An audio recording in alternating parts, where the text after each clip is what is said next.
Bienvenue à Rayon d'influence, le magazine littéraire consacré aux auteurs de Chaudière-Appalaches. Aujourd'hui, deux invités pour nous présenter leur ouvrage, des ouvrages qu'on pourrait qualifier de briques, un qui fait presque 600 pages et l'autre un peu plus de 650. Raymond Beaudet, avec Dans un mois, dans un an, un roman historique publié aux éditions du Mécène, et tout d'abord Marie-Hélène Bourret pour L'Envoyé, c'est paru à la Plume d'Oie. Bonsoir et bienvenue sur ce plateau, Marie-Hélène. Bonsoir. Moi, en lisant votre ouvrage, tantôt je parlais, on a un roman historique. Vous, j'ai un petit peu plus de difficulté à le qualifier. D'abord, c'est un chef-d'œuvre, OK. je dois vous dire.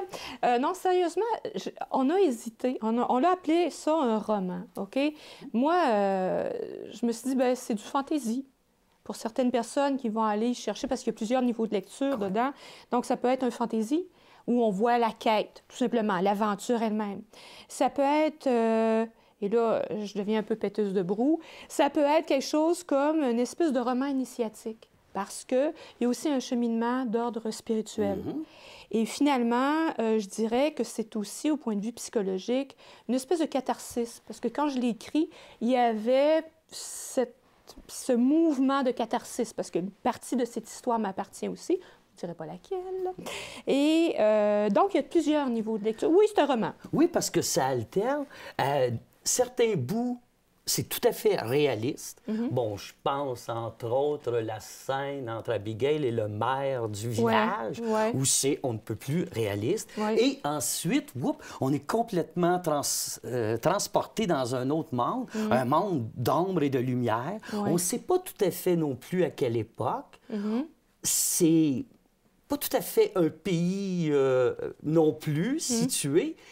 C'est venu comment, cette idée-là du mélange de genres, si on veut, puis de faire en sorte aussi que, en bout de ligne, ça se tienne pareil? Bien, je crois, premièrement, dans le fantasy, dans le fantastique, il y a souvent cet espace-temps qui est après le grand bouleversement, donc après 2012, après les gros tremblements de terre. Donc, il y a toujours comme une espèce d'espace-temps qui est dans un passé, si on veut, parce que la technologie n'étant pas avancée, mais c'est aussi actuel, parce qu'on peut souvent, dans le fantasy, avoir un monde parallèle. Donc, il y a ça, parce que le style fantasy m'attire beaucoup. Il y a aussi l'idée, peut-être, l'histoire d'ombre et de lumière, c'est... Moi, je crois personnellement que pour être capable de survivre, ça nous prend une part de spiritualité, de croyance. Je ne crois pas nécessairement aux religions qui sont, faites avec des gens qui sont là pour faire de l'argent. C'est une business, une religion, mais je crois qu'on doit avoir certaines croyances. Et pour moi, c'était plus facile d'écrire en termes d'ombre et de lumière, parce qu'on a tous en chacun de nous de l'ombre et de la lumière. On a ces parties de nous qui sont moins gentilles, qu'on ne veut pas nécessairement montrer aux gens, contre lesquelles on doit se battre, qu'on doit gagner certaines batailles contre ces parties d'ombre de nous. Mais je crois que aussi dans l'univers, il y a l'ombre et la lumière. Évidemment, Dieu étant la lumière, et l'ombre étant ces parties de l'être humain qui ne sont pas nécessairement avantageuses là, pour tout un chacun. Et pour moi, bien, de mettre tout ça ensemble, ça faisait partie d'un continuum. C'était tout simplement ce qu'il fallait à ce moment-là. Là. Mais c'est venu comment? Vous les aviez déjà en tête, vos personnages? Ou, pas vraiment. Parce qu'il y en a plusieurs. Là. Oui, dans les premières pages, il y a beaucoup de personnages, effectivement. Oui. C'est ce que la seule critique négative que j'ai eue par rapport à mon livre, c'était qu'il y avait beaucoup de personnages qui dans les premières pages. J'ai eu quelques-uns autres, mais je n'en parlerai pas. Et donc... moi, j'avais une idée de début, puis j'avais une idée de fin. Et j'avais le personnage principal que, oui, je savais à peu près comment elle était. Elle me ressemble un peu. Mais le restant, j'avais aucune idée. Alors, moi, j'ai appris à ce moment-là, en écrivant L'Envoyé, j'ai appris qu'est-ce que c'était l'inspiration. Tu sais, l'inspiration, je pensais, là, tu t'assis puis tu te mets à dire, là, il faudrait que je travaille ça. Pas du tout. Moi, je ne suis pas structurée dans ma manière de vivre, mais dans ma manière d'écrire non plus. Alors, je me suis assise à mon ordinateur et j'ai laissé l'histoire m'envahir. Et c'est vraiment comme une possession presque, dans le sens où, à un moment donné, j'ai dit, pour une fois, j'aimerais que le personnage aille par là. J'aime que l'histoire s'en aille par là. Mais dans ma tête, ça disait non, continue plutôt dans l'autre veine. Ah, c'est moi le boss, on s'en va par là. J'ai bloqué après 50 pages, j'étais 6 mois sans écrire. OK. J'ai compris la leçon, j'ai effacé mes 50 pages, je me suis rassis, je dis OK, j'écoute, puis c'est reparti. J'ai pas vraiment de méthode, donc pour moi, c'est le livre qui m'a envahi, mon subconscient, si on veut. Il y a plusieurs auteurs, plusieurs écrivains qui disent qu'à un moment donné, c'est les personnages qui prennent le contrôle. Qui s'imposent. C'est un peu ça qui est arrivé avec vous. Oui, qui s'imposent. Parfois, j'avais prévu quelque chose pour la soirée, parce que j'écrivais en soirée, et il arrivait un personnage de nulle part, littéralement, comme il y a eu un personnage, il était vraiment pas prévu, mais ça a apporté une réponse parce que j'avais besoin d'une raison pour laquelle il ne continuait pas le voyage. Parce qu'évidemment, c'est une quête, c'est un voyage. J'avais besoin d'une raison pour laquelle il ne continuait pas. Il fallait que je les fasse retourner au point d'origine. Mais il me manquait quelque chose. Ce personnage-là est arrivé un bon matin dans l'histoire. La réponse est venue, puis ils sont pu repartir. Donc, c'est vraiment les personnages qui se sont imposés à moi, plutôt que moi qui n'ai eu aucun contrôle sur eux, en fait. Là. Et puis, en bout de ligne, vous avez bien vécu avec ça? Bien, je commence à être tannée d'eux autres parce qu'il y a des gens qui m'ont dit « Tu devrais écrire une deuxième partie. » J'ai mes fans, hein? Fait qu'ils m'ont dit « Tu devrais écrire une deuxième partie. » J'ai dit « Non, je suis plus capable de la blairer à Abigail Reinhardt. Elle me tombe ses nerfs, je suis plus capable. » Ce que je vous ai dit tantôt, c'est qu'elle me ressemble un peu. Hein? Je suis plus capable. Il y a des personnages que j'ai vécu avec eux autres trop longtemps parce que quand on écrit, en tout cas, moi, quand j'écris, je vis avec eux 24 heures sur 24. Je rêve à eux. Je me réveille, puis je me dis, crème, pourquoi j'ai pas pensé à ça? Puis je reviens, puis je vais l'écrire. Mais c'est un moment où on est ensemble tout le temps dans un espace très réduit qui est ma tête. Tu sais, je veux dire, c'est plein de personnages ici, puis ils sont là tout le temps. Puis tu es dans l'autobus, puis tu dis, ah, ouais, Abigail, elle ferait ça comme ça. Elle. Puis, ah, Cyprien, il irait là. Fait qu'on est trop proches, trop longtemps. Il y a une intimité, là, qui est malsaine, là, mais avec elle est les très personnages. forte, Abigail. C'est un personnage qui est... Extrêmement forte. Extrêmement forte. Et je pense que c'est la douleur qu'elle a vécue qui l'a amenée à la force qu'elle a maintenant, évidemment. C'est une survivante. Qui a créé une forme de carapace, peut-être un peu. Non? Il faut qu'elle brise la carapace pour survivre. Oui. Parce que notre carapace nous étouffe. Il faut laisser tomber les masques, laisser tomber la mascarade, puis avancer. Juste pour peut-être le bénéfice des personnes qui nous écoutent, comment on pourrait le résumer avant que je sorte quelques petits extraits? OK. Abigail est une femme dans la quarantaine qui a un passé très, très douloureux, dont elle a vécu l'inceste, la violence, l'abandon.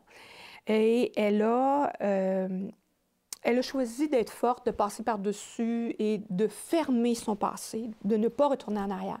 Sauf qu'après que la lumière lui ait donné une mission, elle doit se débarrasser, se battre contre ses propres démons, contre sa propre histoire, vraiment faire une catharsis, libérer de ce passé-là pour être capable de parvenir à une paix intérieure qui est, en fait, vivable au moins. Là. Justement, là-dessus, vous dites, le désespoir l'a gagné encore. Elle avait fui son père pour se libérer de son emprise, et voilà qu'après tant d'années, elle apprenait de son fantôme que les abus n'avaient jamais cessé. Oui. Donc, elle est prise. Si on prend juste au sens de l'histoire, oui. OK, donc c'est que le fantôme de son père continue à l'attaquer sexuellement lorsqu'elle dort, dans ses rêves et tout ça.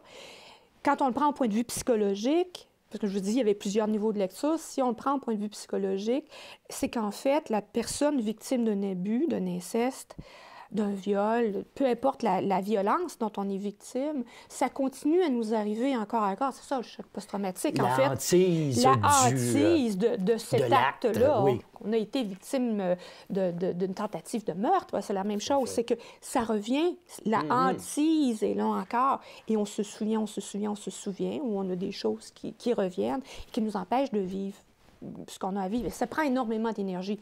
D'ailleurs, c'est ce que fait le fantôme du père d'Abigail là-dedans, c'est qu'il prend énormément d'énergie de sa fille, d'Abigail. De là, les différents niveaux de lecture qu'on peut faire, d'interprétation, parce que tout ça peut être aussi...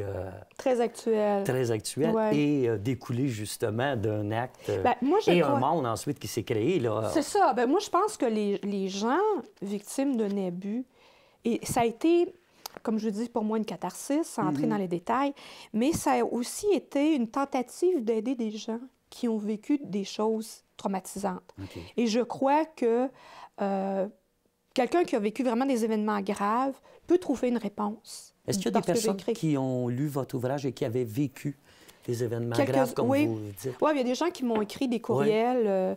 Je les voyais pleurer en écrivant, là, qui m'ont dit qu'eux autres... Il y a même une femme qui m'a dit qu'elle était en crise de lupus, une maladie auto-immune, là, qui a été sinon guérie, qu'elle a eu une période de rémission après avoir eu mon livre, parce que le lupus avait été déclenché, selon son psychologue, par un abus dans l'enfance. Moi, je crois que si une personne a eu un moment de calme et de paix après la lecture de mon livre, bien, je crois que j'aurai atteint le but de mon écriture. OK, je vous remercie. Juste avant de passer au questionnaire de Proust, je sais que votre livre n'est pas dans toutes les librairies.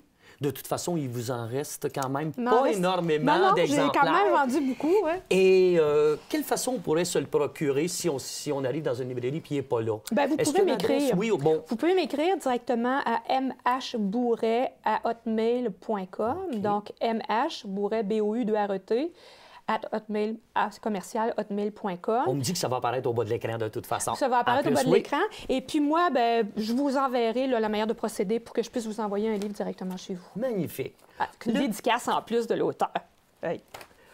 Ça va déborder vos courriels. C'est ça. On va y aller avec le questionnaire de Proust. Oui. Ma vertu préférée? L'honnêteté. La qualité que je préfère chez les hommes? Le sens de l'humour. La qualité que je préfère chez les femmes?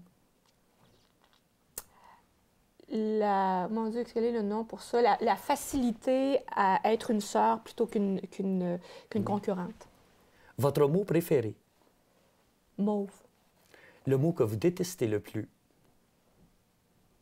Pouvoir. Votre principal défaut? Oh, mon Dieu. Impatience. La fameuse question. Votre principale qualité? La compassion. Ce que vous appréciez le plus chez vos amis? La générosité. À part vous-même, qui auriez-vous aimé être? Abigail Reinhardt. Le don de la nature que vous auriez aimé avoir? Plus de compassion. Votre devise?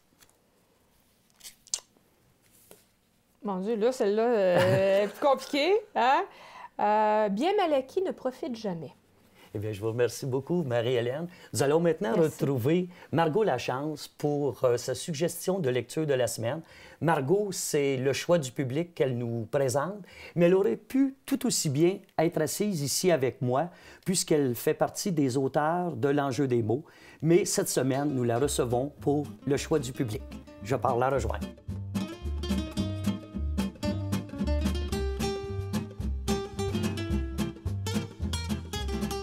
Bonsoir, Margot. Bonsoir, Marie. Alors, parlez-nous de votre choix de lecture cette semaine, parce que vous avez 2 minutes. OK. Chagrin d'école de Daniel Pénac. Je veux partager avec vous le bonheur que j'ai ressenti à la lecture de ce volume. Issu d'une famille bourgeoise, fratrie de 4, le dernier né, il est le cancre de la famille, il le revendique. Il prendra 1 année à assimiler la lettre A, ce qui fait dire à son père d'une façon ironique, « Ne vous en faites pas, à 26 ans, il connaîtra son alphabet. » Ce volume est une merveille d'une page à l'autre. Je voudrais vous lire ceci. Vous quittez une gamine en 4e, nul, de son propre aveu, qu'est-ce que j'étais nul. Et 20 ans plus tard, une jeune femme vous interpelle dans une rue, radieuse, assise à une terrasse d'un café. Monsieur, ne touchez pas à l'épaule du cavalier qui passe. Vous vous arrêtez, vous vous retournez.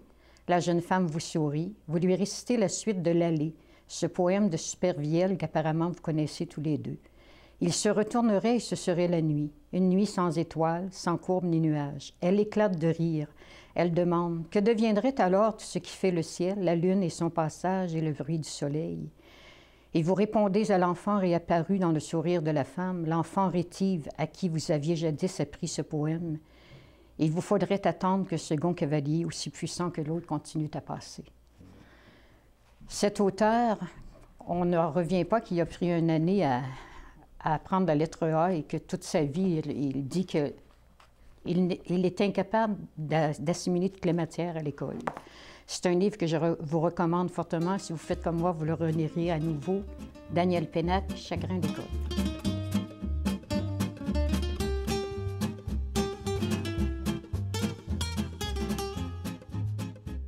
Mon deuxième invité est ici pour nous présenter son 4e ouvrage.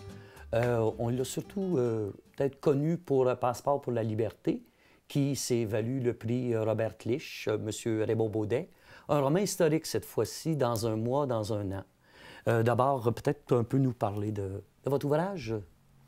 Bien, c'est un roman historique qui a comme décor là, beaucoup la ville de Québec et la guerre de 7 ans. Donc, entre 1756, 1760, 1761, il se passe beaucoup de choses à Québec, puis on est vraiment dans l'action de ces années-là. C'est aussi plusieurs histoires d'amour aussi qui viennent se mêler là-dedans. Peut-être pas nécessairement à dose égale, mais c'est important à l'intérieur. Oui, bien en fait, c'est une trame historique. Donc, un décor, des lieux, des événements, des personnages. Mais l'action ne se passe pas entre Montcalm, Vaudreuil, puis tout ça. Ça se passe On est vraiment en fond de conquête. avec des personnages. Thomas Giguère, qui a 16 ans, pour être bientôt 17 au début du roman, puis on le suit pendant 4-5 ans, là, on suit toute sa vie, ses histoires. Il y a des personnages, il y a sa famille, il y a Miracone, jeune Abénaquise, qui est importante aussi dans le roman. Puis c'est pas un roman, comment je dirais ça? C'est pas l'histoire, c'est pas un historien là, qui a fait ça, c'est un romancier qui fait un roman historique. Là. Donc, sur une trame historique, mais c'est l'histoire des personnages. Puis dans le titre, dans un mois, dans un an, c'est tout le... Quand tu le vis, ce qui se passe au quotidien, tu ne sais pas ce qui va arriver du lendemain. Dans un mois, dans un an, où est-ce qu'on sera rendu? Qu'est-ce qui va nous arriver? Est-ce qu'ils vont nous faire comme ils ont fait en Acadie, là, brûler nos maisons? Des choses comme ça. Les gens vivaient toutes ces angoisses-là. C'est ça que j'ai voulu traduire dans ce roman-là. Est-ce que ça aurait pu se passer à une autre période où là... Pourquoi précisément cette période-là de l'histoire, pour vous? Moi, j'étais un passionné de lecture. Puis j'étais en train de lire, ça faisait peut-être 1 an et demi, 2 ans, que je lisais plein de choses sur la Révolution française. Puis j'étais passionné par ça. Puis à un moment donné, je me suis dit, mais qu'est-ce qui se passait au Québec, au Canada, à cette époque-là, au même moment? Puis là, je commence à essayer de faire des parallèles, puis de voir qu'est-ce qui se passait, pour me rendre compte que c'était une époque qui était plate. Par contre, 30 ans avant, 25-30 ans avant, dans tout le moment de la transition de la guerre de 7 ans, là, il s'est passé des choses importantes puis intéressantes. Puis je me suis intéressé à cette époque-là, je commençais à lire là-dessus. Puis après, je sais pas, peut-être 1 année de lecture, là, le romancier a pris le dessus, là. Puis là, j'ai commencé à dire, mais si je plaçais un personnage qui était là, ça, il faut absolument parler de ça, mais il pourrait se retrouver à tel endroit. Bon. Fait que là, c'est comme ça que l'idée du roman est née, là. Parce qu'au départ, Thomas part à la recherche de son père. Oui, bien c'est ça. Ça fait 6 mois, puis à l'époque, il vit à Sainte-Marie-de-Beauce. Ouais. Puis Sainte-Marie-de-Beauce, c'est assez curieusement des bonnes terres de culture. On fait du blé, puis on vend le surplus à Québec. Son père est parti en octobre. On est rendu en avril, il n'est toujours pas revenu. Non, ça... Puis sa mère lui dit, Thomas, tu pars demain, tu vas aller à Québec, il faut que tu retrouves ton père. Une bonne commande pour un gars de 16-17 ans. Oui, c'est ça. Puis de toute façon, lui, il ne voulait pas y aller. Bien, écoute, il y aurait... Il avait peur. C'est un jeune. C'est quand même un jeune de 16 ans qui se passe en plein milieu. Oui. Il y a 250 habitants à Sainte-Marie à ce moment-là. Tout le monde se connaît, petit village. Même le seigneur n'habite pas là à l'année. Il n'y a pas de curé résident non plus. C'est des gens qui viennent, qui sont de passage. Tout à coup, lui, la perspective de se retrouver à Québec, une ville de 10 000 habitants, avec des maisons à 2-3 étages, c'est effrayant tout ça, là. Mais il prend son courage à 2 mains, puis il descend. C'est là que je remarquais, lorsque vous décrivez, disons, la partie histoire d'amour, la partie chronique familiale, il y a, c'est un petit peu plus pêle-mêle, on sent que c'est le cœur qui parle. Et lorsque arrive la partie historique, c'est vraiment chronologique, c'est presque heure pour heure. C'était voulu ou si c'est arrivé comme ça que... Bien, c'est toute la conception du roman. il y a des enjeux politiques, puis il y a plein de choses qui se passent, puis de décisions qui sont prises à la cour de Versailles qui influencent les habitants d'ici, là, au quotidien. Puis dans l'histoire, qu'est-ce qu'on retient? Les causes, les conséquences, puis 2, 3 grandes affaires, mais on oublie tout ce tissu-là humain de gens qui ont vécu là, au quotidien, là, avec des petites histoires qui prennent des proportions, avec un sourire, un regard, une réponse qui change des vies, là.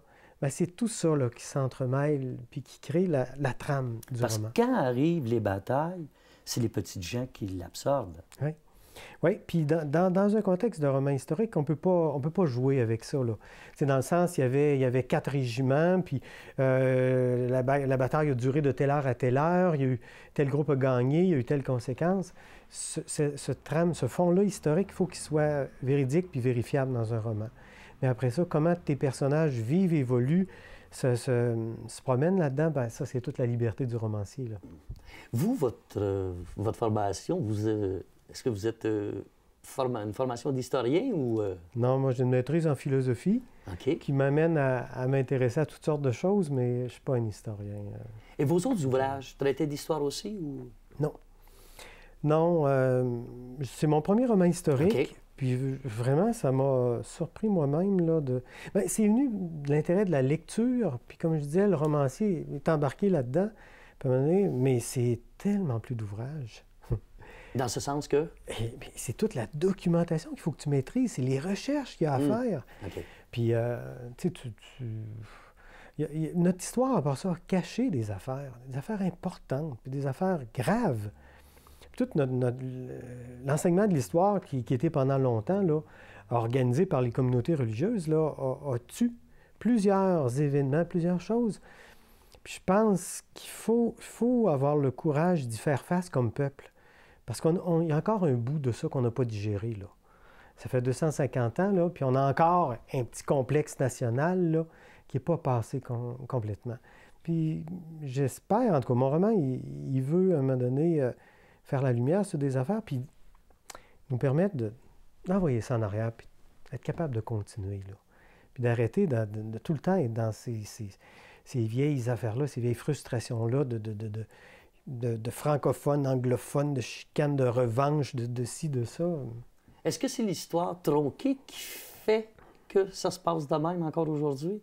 Qu'il y a encore cette rancœur? C'est quoi, selon vous? Ça vient d'où? Pourquoi c'est si long? Des histoires pas finies, mal finies, des histoires mal comprises, pas digérées complètement. Puis à un moment donné, bien, il faut tourner la page. Puis, tu sais, ça s'est passé un bon matin. Mais c'est parce qu'on résume tellement l'histoire de la guerre de 7 ans, entre autres, à une défaite sur les plaines. Oui. Quand en 56, il y avait une éclatante victoire, en 57, Fort William Henry aussi, 58 à Carillon, en 60 à Sainte-Foy, il y a eu une erreur, une gaffe, une importante. Puis d'ailleurs, dans le roman, Montcalm, tu sais, on dit Montcalm, bon, Montcalm a pris une mauvaise décision ce matin-là du 13 septembre. Mais Montcalm, il y avait 3 victoires éclatantes 3 années auparavant. Et dans l'été 59, quand Bougainville revient sur le bateau, Bougainville, il apprend une triste nouvelle. Il dit « Une de vos 3 filles est décédée, mais je n'ai pas pu savoir laquelle. » Donc, il vit une espèce de deuil tout l'été, incroyable. Montcalm, il raconte lui-même qu'il ne s'est pas couché pour passer une nuit complète dans son lit de tout l'été, c'est-à-dire du 25 de juin, l'arrivée des bateaux anglais, jusqu'au 12 septembre. Puis le 13 septembre au matin, il prend une mauvaise décision. On peut comprendre peut-être pourquoi. On peut comprendre. Effectivement, de toute façon, ce que vous me dites, ça me fait penser... Moi, j'ai eu une réflexion de ce que j'ai lu votre ouvrage. C'est que, je dis, on dirait qu'on a gagné. Parce qu'effectivement, la plupart des batailles, comme vous venez de le mentionner, la plupart des batailles avaient été gagnées. Oui. Et vous mettez beaucoup plus l'accent sur tous ces gains-là. C'est ce qui se passe et à travers vos personnages qui participent à peu près qui participent à toutes ces batailles-là. L'armée française a perdu. La décision politique à Versailles nous a laissé tomber. Mais notre peuple a gagné. Notre peuple n'a rien à se reprocher. Notre peuple peut sortir la tête haute de cette guerre-là puis de cette époque-là. Puis à l'instant où on comprend ça, on se voit différemment. Et là, le fait qu'on enseigne moins l'histoire, sinon pas, Est-ce que vous croyez que là, on est encore condamné? Non seulement elle a été amochée, mais là, si elle n'est plus enseignée? Ouais, moi, je suis un de ceux qui croient fermement à l'importance de l'enseignement de l'histoire. Il faut savoir d'où on vient, il faut savoir ce qui nous a fabriqué comme peuple.